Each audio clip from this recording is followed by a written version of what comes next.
We earlier mentioned the importance of Ikhlas in everything that we do. Specifically, we made a reference to when we are dealing with the rights of each other. We mentioned a qissa which Prophet ﷺ told us that a man borrowed money from a colleague, and he was sincere that his intention was to pay back on time.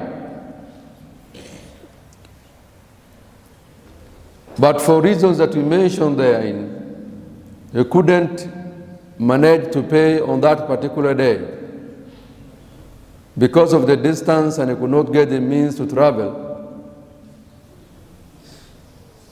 The facilities that we have today wasn't then there.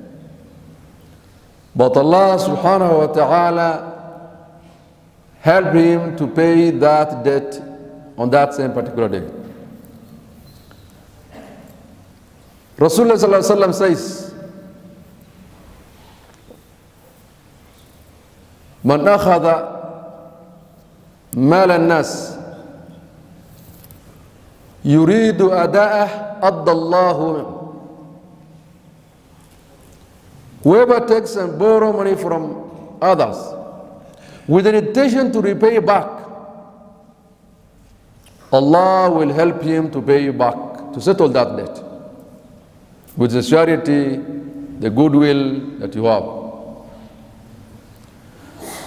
فَمَنْ أَخَذَهَا يُرِيدُ إِتْلَافَهُ أَتْلَفَهُ اللَّهُ Subhanallah.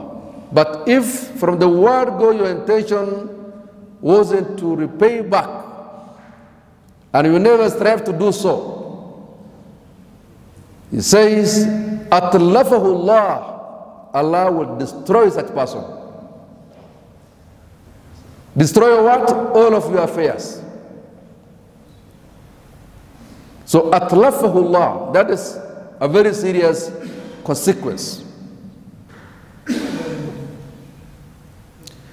In a hadith, he who takes the property of somebody, وَهُوَ مُجْمَعٌ عَلَىٰ أَنْ لَا يُوَفِّيَهُ إِيَّاهُ لَقِيَ اللَّهَ صَارِقًا يَوْمَ الْقِيَامَةِ. Subhanallah. If the intention of taking the property of your colleague from the word go wasn't to pay back, and you passed on before you pay, such a person will meet with Allah subhanahu wa ta'ala while he is a thief. وَالسَّارِقُ وَالسَّارِقَةُ فَاقْطَعُوا أَيْدِيَهُمَا is one of the major sins, to steal people's property. Stealing is one of the major sins. Unfortunately today, stealing, especially from the public coffers, is a pride, rujula, that is the man. It's unfortunate. But such a person will meet with Allah subhanahu wa ta'ala while he is considered a thief.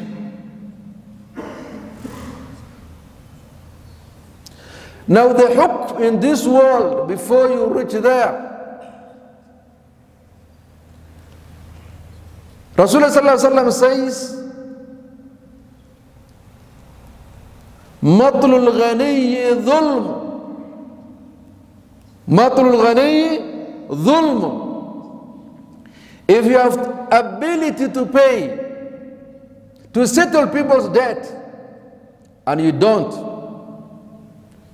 you will tell tomorrow, not tomorrow, next month. They keep on changing the goalpost. And you have the ability. Only the last, or you want just to disturb people. He said that is dhulm. That is a transgression on the right of the others. Dhulm, you know what it is, the consequence of the dhulm. الظلم ظلمات يوم القيامة فلا تظالموا. So that is dhulm, it's a declaration of the dhulm. Then what will be the consequence if you are declared that you are zalim? What will be the consequence in this world? لي الواجد ظلم يحل عرضه وعقوبته. في الأحكام الدنيا, the laws of this world, such a person, if is found to be guilty, that is able to pay but he doesn't want to pay, then it is halal for us, it's permissible for us to transgress, to expose such a person, talk about him. It's not a good man, it's a bad man, which otherwise is not allowed. Irdu wa uqubatuhu, and his punishment. The ta'zir can be taken to court and you face the consequence.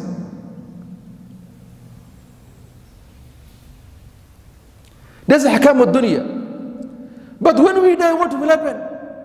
Rasulullah sallallahu alayhi wa sallam says, nobody says when he prays on a janazah, he asks whether this person, the deceased, has a debt or not. If it is confirmed that he has a debt, then he says, me, I cannot perform the prayer. Sallu ala akhikum. Look at that, to that extent. So it's a sunnah. Every other time before we bury our dead, we ask whether he has a debt or not. So it is important that we either settle the debt before our death. But if you have a debt, somebody has to take care of that straight away. Rasulullah, when he was told this deceased person has 2 dinar debt, 2 dinar. I don't know equivalent of what, how much is it? He said, I don't pray then or not. Sallu alayhi. Until a Sahabi Qatada said, I'm ready to settle. I take over. From his dhimma, it's now on me. That's the time when he performed prayer on it. My brothers, we might be having billions or even millions of money debts on our dhimma, and we die like that. What will be the consequence? Who will take care of that?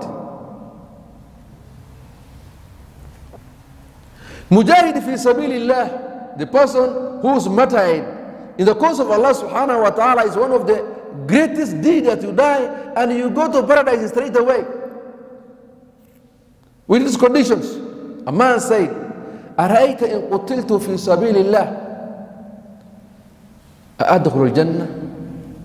He said, if I'm killed on the cause of Allah subhanahu wa ta'ala while fighting enemies, would I enter Jannah? He said, yes, with these conditions. Okay? With the conditions. أنت مخلص محتسب مقبل غير مدبر. With these conditions. Say, first of all, you fight sincerely for the cause of Allah subhanahu wa ta'ala. 1. Second, you are expecting thawab from Allah subhanahu wa ta'ala ajr. Third, muqbil, not running away. You face the enemy, not running away. These 4 conditions. The man was satisfied with that answer. When he turned back, he is back. He was called, just come, what do you say? He repeated. The Prophet ﷺ said, Illa dayn. Every other thing will be forgiven except what? A dayn, the debt. The right of your fellow human being. Be a Muslim or non-Muslim, doesn't matter. Illa dayn. He said, Inna Jibreel qala li. Immediately the Prophet ﷺ that fatwa. Jibreel came with that special message before the man leaves. Imagine how important this. No, Muhammad, there's something important that you left.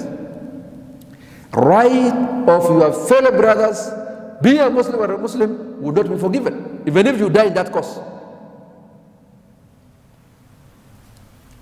How dare is this? Therefore, when you die, in your qabr, you are told mahbusun, you are tied because of the debt. Somebody came and asked Prophet ﷺ that his brother died, he knows that he has a debt. When he asked him, what about the status of my brother? He said, innahu mahbusun bidaynihi. He's been tied, he's in a jail because of the debt. Subhanallah, subhanallah. Then on the day of judgment, when the hisab comes, probably we know the hadith of Muflis, the bankrupt guy. The bankrupt is a person that takes, among other things, the property of others he never pay back. His hasanats will be taken away and given to the person that owes him some money. And then he remains bankrupt, despite the fact that his khamsu salawat, zakawat, every other good things he did. So it is that grave. So what does this mean? First of all, let us avoid borrowing money, taking people's property, except with a dire necessity. Exceptionally that we cannot do without. What does that mean then? Not because of development. For darura. No one knows darura what it means. For necessity only. But nowadays, we borrow money for luxuries. Unfortunately, for luxuries. Already we have a house. No. I have to borrow so that I construct a high rise. You do not know when the death come to you. So brothers, we need to be very careful of that. And in the event that you have borrowed, please record it. Write it. Have your book, immediately write it. Because you do not know when the death approaches you. Witness, record it. Very important to us. So that those who remain after you, they will pay for it. For your information. One of the sheikh one time narrated, and that video was sometimes back circulating in social media. Somebody wealthy died. He left some wasiyah with some friends of his. He said, one of the wasiyah, please construct a masjid for me from my estate. You know, he said, the moment you die, the estate, the moment you die, it goes over by the operation of the law to your heirs. It's not of your property. The moment you cut this, ma'asalam, the property is gone. Now, they brought his children together, the heirs, the elders. They told them, this is the wasiyah of your father. He wanted from his estate, the property that he left behind, that is his sweat, a masjid as a waqf erected for him. One of the heirs rose and said, no. If our father could have been a good man, he would have built a mosque when he was alive. Imagine. Subhanallah. Wallahi, it is that painful. I am in court. The most difficult case that you handle is the inheritance case. Especially for the wealthy families. Our families who are wealthy, Allah gave him some property. It's difficult to settle their matters. It goes for years, 5 years, 6 years, 7 years. Difficult. Not that we don't have that expertise to make distributions, inheritance distribution, no. Because of tussles, because of fight. This application after this application. Go to the High Court and come back. Go to Court of Appeal and come back. Go to Supreme Court and come back. Fourth back, fourth back, fourth back. Until by the time when you settle, most of them have died, even themselves. Even most of them who are fighting died. We have serious problem. Wallahi, sometimes it is better if you have some properties, maybe it's a topic for another day. If you have some properties, distribute them fairly while you are alive, so that by the time when you die, you are zero. You are zero. Distribute, transfer completely, they remain zero, if you so wish. وصلى الله على نبينا محمد وعلى اله وصحبه وسلم والحمد لله رب العالمين. جزاكم الله خير.